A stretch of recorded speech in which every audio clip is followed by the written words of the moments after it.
Здравствуйте, дорогие друзья! Приветствуем вас на семейном канале. Делаем вместе своими руками. С вами, как всегда, Андрей и Наталья. У тех, кто шьет, всегда остается большое количество разных обрезков и лоскутков. Сегодня мы пустим наши лоскутки в дело и сошьем из них небольшую картинку, которая в процессе своей эволюции станет сумкой. В предыдущих видео мы уже рассказывали и показывали, как мы делаем картинки аппликации и шьем сумки. Если вам интересна эта тема, ссылку на ролики оставлю под видео. Итак, начнем собирать картинку из домиков на джинсовой основе. Вначале берем старые джинсы и вырезаем кусок высотой 38 и шириной 27 см. Обрабатываем края джинсовой основы простым зигзагом, так как основу при работе будем много раз вращать. И не хотелось бы, чтобы ее края обрымкались и расползлись во время работы. Сделали основу. Теперь рисуем эскиз. Эскиз делаем обязательно. В нем мы определяемся с композицией, формой, количеством и цветом объектов. На бумаге это сделать намного проще и в конечном итоге будет быстрее. Сделали эскиз, начинаем вырезать лоскутки и раскладывать их на основе.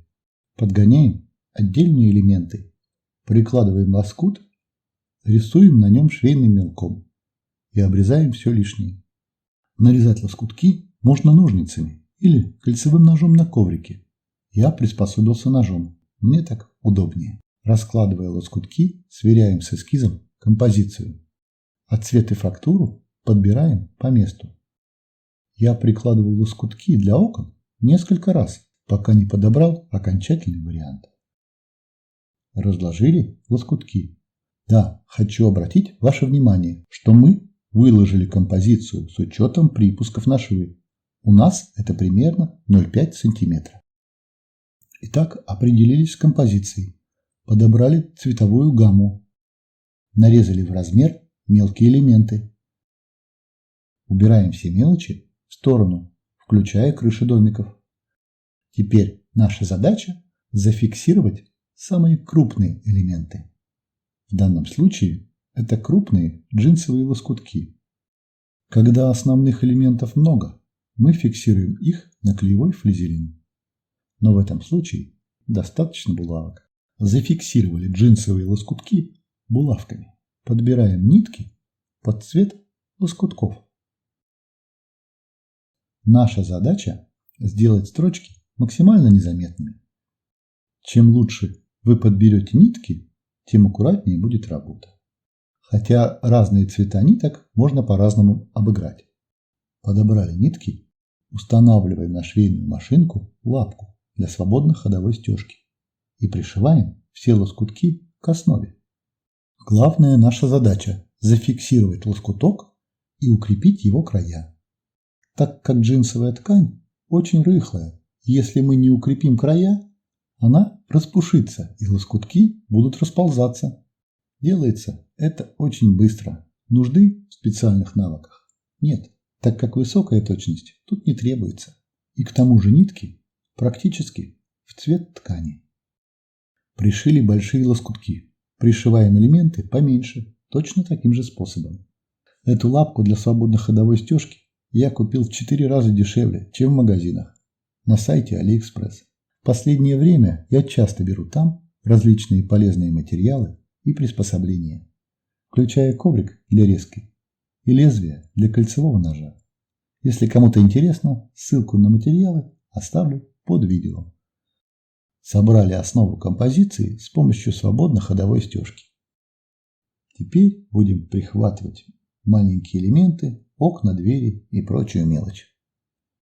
Пришивать небольшие элементы будем с помощью прозрачной лапки для лоскутного шитья прямым швом. Для окон мы используем более темные и толстые нитки. Начинаем пришивать с середины. Так лоскутки не сдвигаются и не дают складок. У меня очень простая машинка, но даже она довольно хорошо справляется с этой работой. Наметили середину. Фиксируем лоскутки по краям.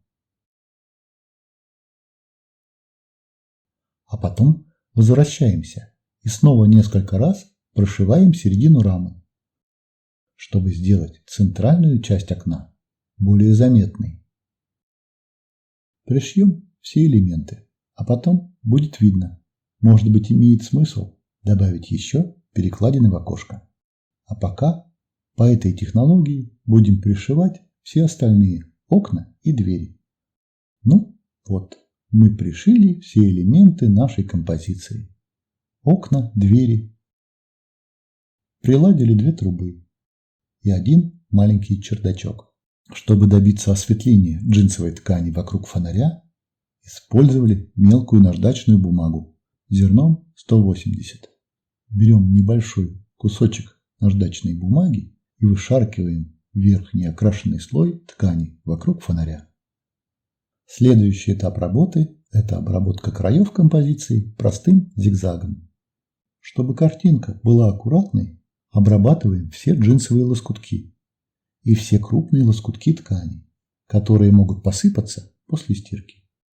Для того, чтобы нам было комфортно работать зигзагом, используем лапку с открытым мысом.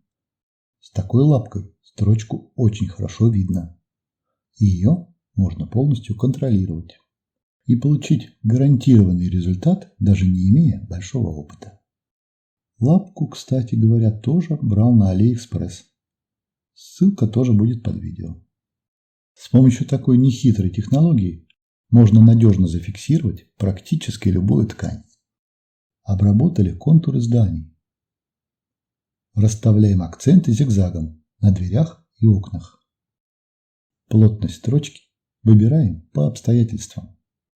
Некоторые окна обрабатываем просто прямой строчкой по принципу штопки, так как плотный зигзаг делает конструкцию более громоздкой и визуально утяжеляет конструкцию. Ну вот, друзья, смотрите, что у нас получилось.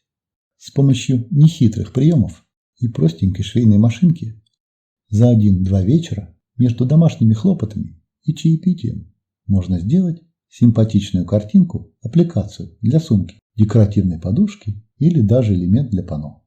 А на этом на сегодня у нас все. Если вам нравится то, что мы делаем, подписывайтесь и пишите нам. Мы читаем все ваши комментарии. Всего вам доброго. До свидания.